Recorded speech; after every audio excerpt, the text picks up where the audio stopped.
World Health Organization chief says the COVID pandemic is far from over. Director-General Tedros Adhanom Ghebreyesus says 18 million new cases were reported last week. He warns new mutations are likely as Omicron spreads, cautioning against the narrative that the variant is mild. And the Director-General says Omicron continues to sweep the world. Omicron may be less severe, on average, of course, but the narrative that it is mild disease is misleading, hurts the overall response, and costs more lives. Make no mistake, Omicron is causing hospitalizations and deaths, and even the less severe cases are inundating health facilities. In Europe, France has set a new record of daily infections with more than 464,000 cases registered in 24 hours. And the country's health ministry also reported the biggest single-day increase of hospitalizations since before its vaccination campaign.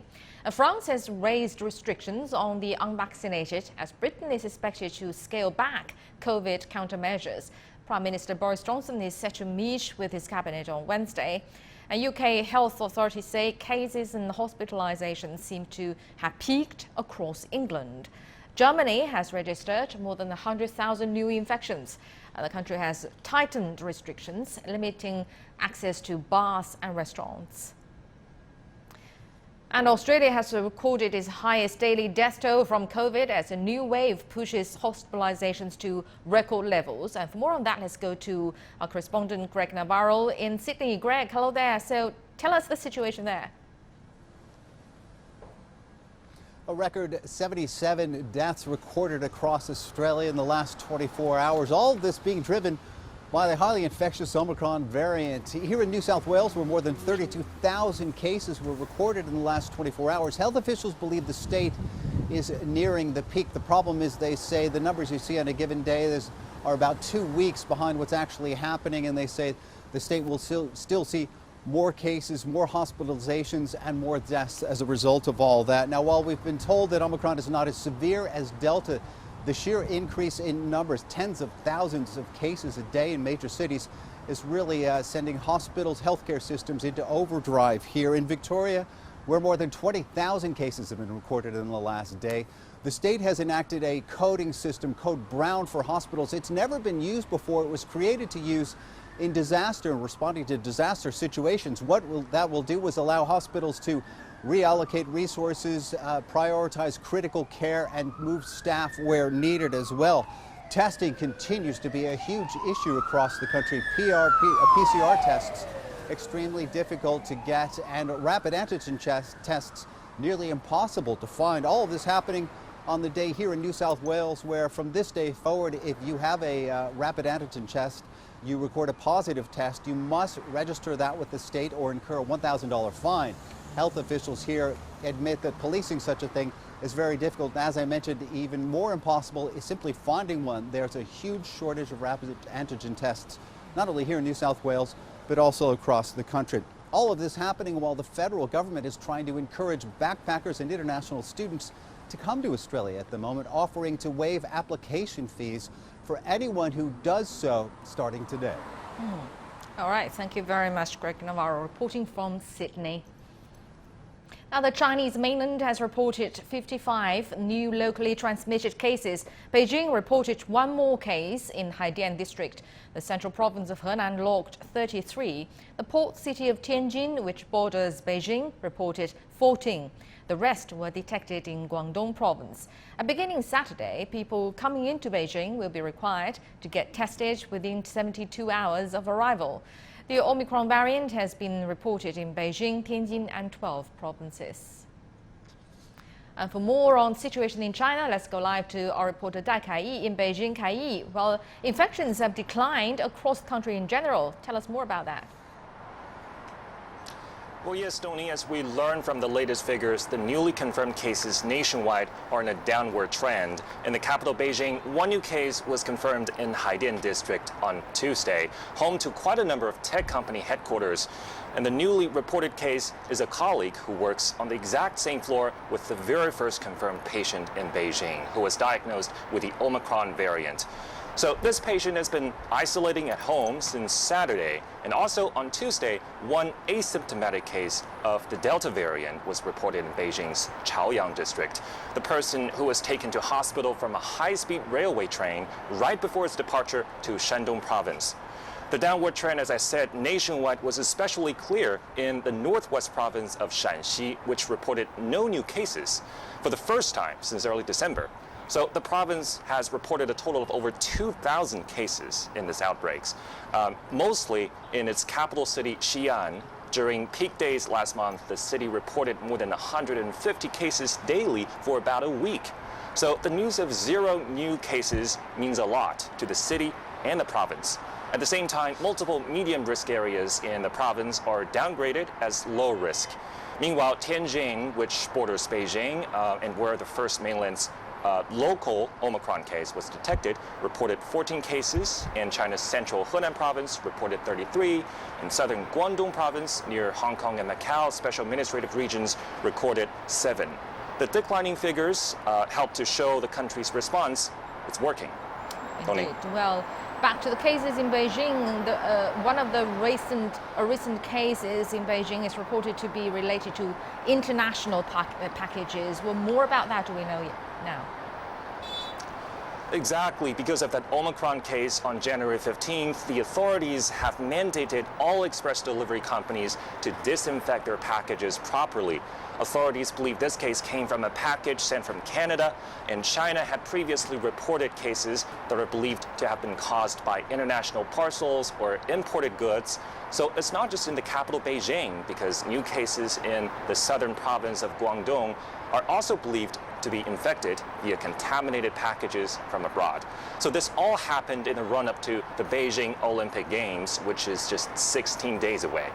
The capital tightened travel restrictions, and anyone who enters Beijing needs to show a negative test in the previous 24 hours, and after arrival, another test is needed within 72 hours.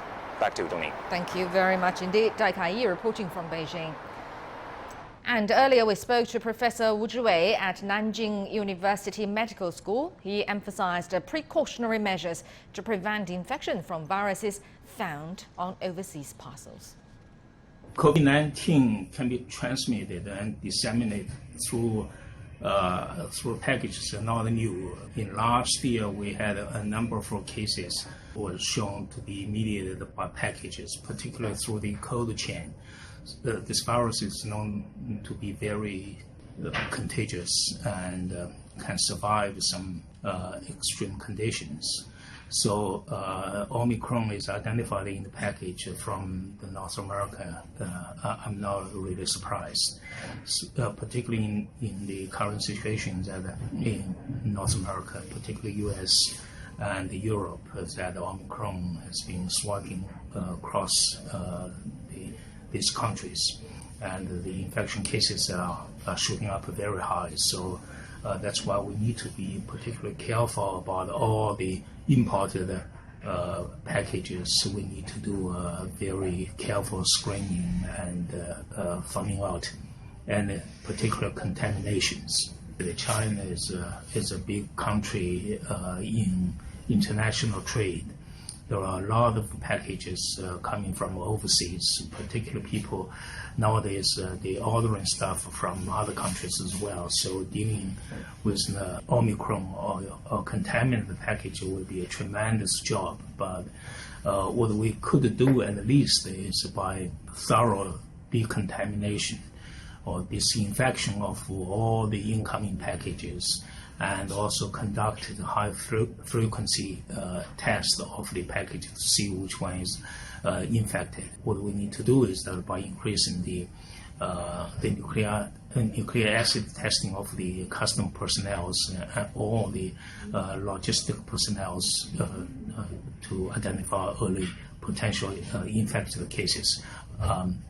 I think that's something that we need to do in this particular period when human mobility goes up and the package also, delivery also goes up. We have experience in dealing with those situations, so we should be reinforce and implement more stringent programs in this area. And health experts say COVID vaccine equity is critical to ending the pandemic. And World Health Organization official Mike Ryan says low inoculation rates in some countries can allow for viral mutations and global consequences. Now, over half the world's, if we look at the population of the world, in total, over half of the world's population has received 2 doses of vaccine. But if we look at in Africa, in our African regional office states, only 7%. So the reality is that the world is moving towards a 70% goal. The problem is we are leaving huge swathes of the world behind. And for some insight, we're now joined by Dr. Alice Hyung-Kyung-Tan, an internist at Miss Medi Women's Hospital in Seoul. Always nice to talk to you, Doctor. Well, first of all, as we just mentioned, inequitable vaccine distribution remains a critical issue in terms of ending the pandemic ASAP. So what's exactly hindering a fair global COVID vaccine rollout? Well, thank you for having me back. Yes. I think that a little bit of good news on the vaccination front globally is that 60% of the world's population, so that's 4.64 billion people, have received a first dose of a COVID-19 vaccine. Of course, this is a small piece of good news compared to the huge task of 100% full vaccination of the world's population. Basically, vaccination of the entire world is a huge and complex process. It involves the development, manufacturing, production of the vaccine. We need procurement and delivery of the vaccine, and then, of course, administration and uptake of the vaccine. So yes, we do need more supplies of vaccines. Rich nations need to continue to donate vaccine supplies to low and middle income countries. We need to continue to support financially and logistically the efforts of COVAX, also UNICEF and the Pan American Health Organization. We need to make sure that the regional vaccine hubs that were planned for in South America and also the African continent, that these regional vaccine hubs are up and running. We need to make sure that this plan is finalized. And finally, we need more patent-free vaccines, such as Corbavax, so that this product for the global good can be made globally on large scales. Right, and talking about the vaccine providers, China has been very active in that field.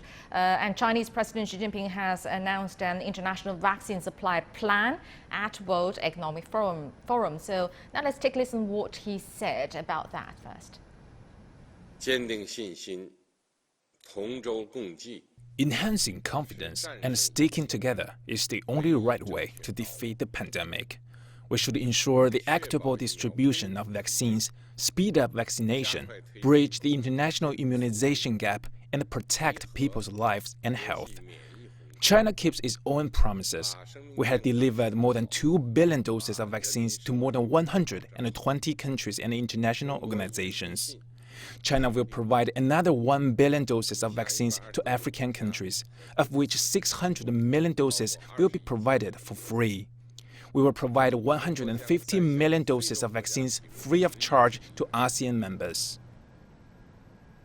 So another 1 billion doses to Africa, 150 million to ASEAN countries. Do you think that amount will make a difference? Yes, of course. This is such welcome news, and such a generous and significant donation will make a huge impact. First of all, 1 billion doses of vaccines could decrease the number of people who have not yet received a first dose by 1/3. And if these doses are used in a way that prioritize high-risk individuals, it could significantly decrease the number of deaths that we see due to COVID-19. Even though new variants such as the Omicron variant do seem to decrease vaccine effectiveness against infection, they do still have, the vaccines still have a high degree of protection against death and severe disease. So every drop still helps, and this is good news indeed. Well, last year, World Health Organization planned to vaccinate 40% of the world population before 2022. Now, the new year has come, and that deadline was apparently missed. So how can the WHO reach its 70% vaccination goal by the middle of this year? Do you think that's feasible? I think it's feasible, but it will take a lot of effort. I think other than the vaccine supply and distribution issue, though, what we're finding is that last step of vaccination, that of administration and uptake, this last hurdle seems to be harder to overcome than anticipated. We need to address vaccine hesitancy, reluctance, vaccine refusal. We need better communication and community engagement to convince people of vaccines' safety and effectiveness. Basically, this is a public health marketing campaign that really needs to be improved if we're going to be able to vaccinate 70% of the world's population as we intend. We also need to address the structural barriers to vaccination. People need to take time off of work. They may have childcare issues to get to vaccination sites. Transportation issues need to be addressed. Also, people need to be supported because we know that vaccines can have side effects. So during the period of side effects, they need to be supported. So there are a lot of issues that need to be addressed to get to our goal. Can it be achieved? I think it can. Will it take a lot of work? Definitely. Right. So again, global cooperation is needed here. All right. Thank you very much, Dr. Alice Hyung-kyung Tan, an internist at Miss Mary Women's Hospital in Seoul. Thank you very much for your insight.